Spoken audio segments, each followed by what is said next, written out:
If you're not flirting, you're not sparking attraction. It's that simple. These 3 seductive tactics flip the script and make her chase you. Say goodbye to the friend zone forever.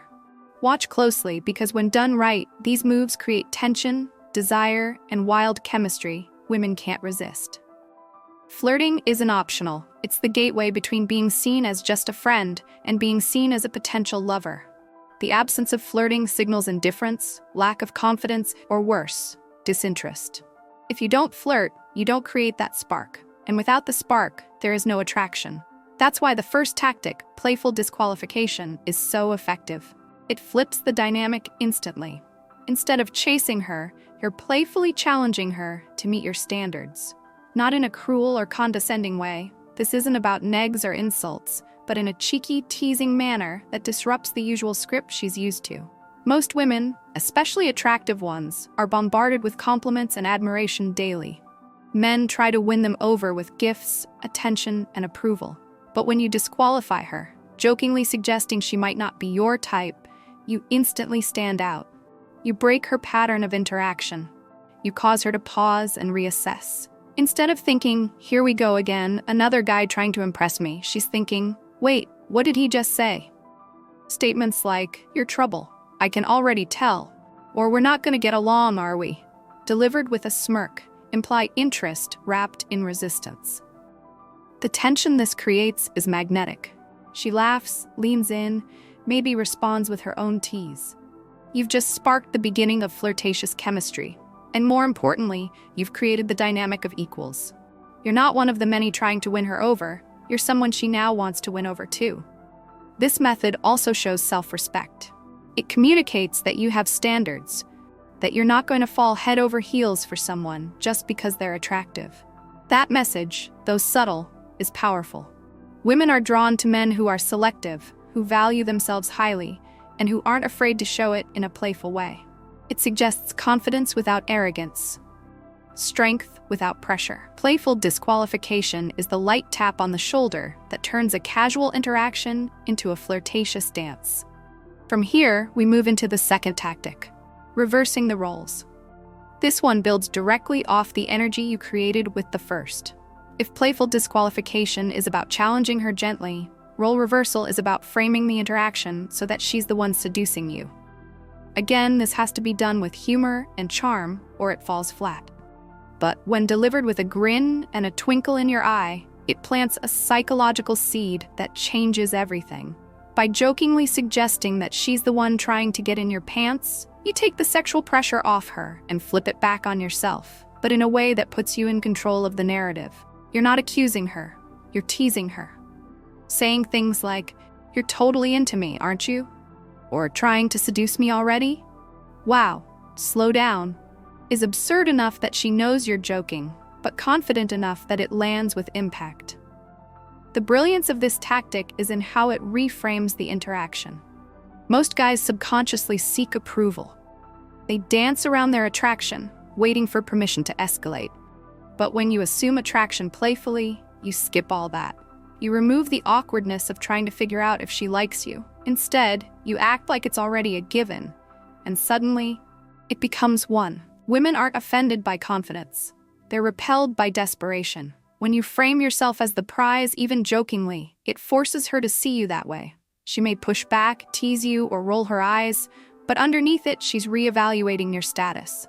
And because you're doing it in a fun, unserious way, it's safe for her to play along. That's when flirtation really starts to heat up. It's no longer just a conversation. It's a game, a dance, a battle of charm and wit that women find absolutely intoxicating. Which brings us to the third and final tactic, push-pull. This is the most advanced, most nuanced, and most emotionally potent form of flirting.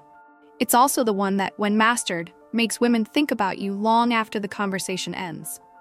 Push-pull is emotional contrast. It's the back-and-forth motion of interest and disinterest that creates an addictive dynamic. Human beings are wired to crave contrast. Too much positivity is boring. Too much negativity is off-putting. But when you mix the two, you get emotional tension. And tension is what creates desire. Push-pull works like this. You give a compliment, then take it away. You show affection, then create distance. You tell her she's cute, then say she's trouble. You lean in, then pull back. The effect is subtle but powerful. It keeps her emotionally engaged, wondering what's coming next. Is he into me? Is he teasing me? Does he like me or not? This uncertainty drives attraction more than certainty ever could. Examples? You're really fun to talk to. I usually avoid people like you, though. Or, you're dangerous. I like that, but not too much. Or even something as simple as a long, warm hug followed by, okay, that's enough. You're addictive. Every push creates distance. Every pull brings her back in. The rhythm of this emotional dance creates a loop in her mind. It's thrilling. It's unpredictable. It's unforgettable.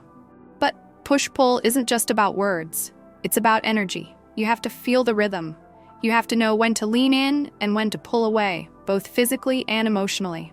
If you're too obvious, it becomes manipulative. Too subtle, and it's ineffective. But get it just right, and you create a magnetic tension that women find impossible to resist. These 3 tactics, playful disqualification, role reversal, and push-pull, aren't magic tricks. They're behavioral tools grounded in psychology. They work because they tap into basic human dynamics: challenge, tension, uncertainty, and status. Flirting isn't about saying the perfect line. It's about creating the perfect feeling. That's what these tools do. They create the feelings that fuel attraction. When you master them, you stop thinking about what to say and start feeling the moment. You start reading her reactions, adjusting your energy, riding the emotional wave with confidence. Flirting becomes a dance, not a script. You stop trying to get something from her and start creating something with her. That's the real shift.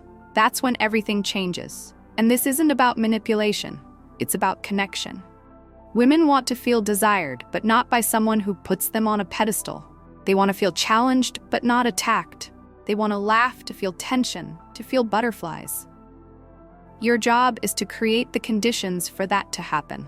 That's what flirting really is. Not cheesy lines or forced compliments, but an emotional experience that draws her in. Start by practicing disqualification.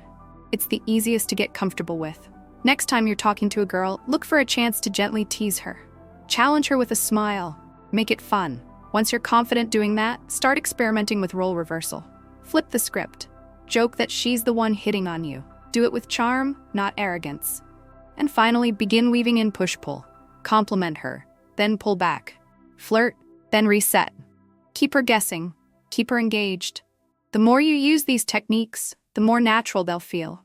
Soon, you won't even be thinking about them. They'll just flow. And that's the goal. To become so fluent in the language of flirtation that it becomes second nature. That you walk into any interaction not with anxiety or hesitation, but with playful confidence, with boldness.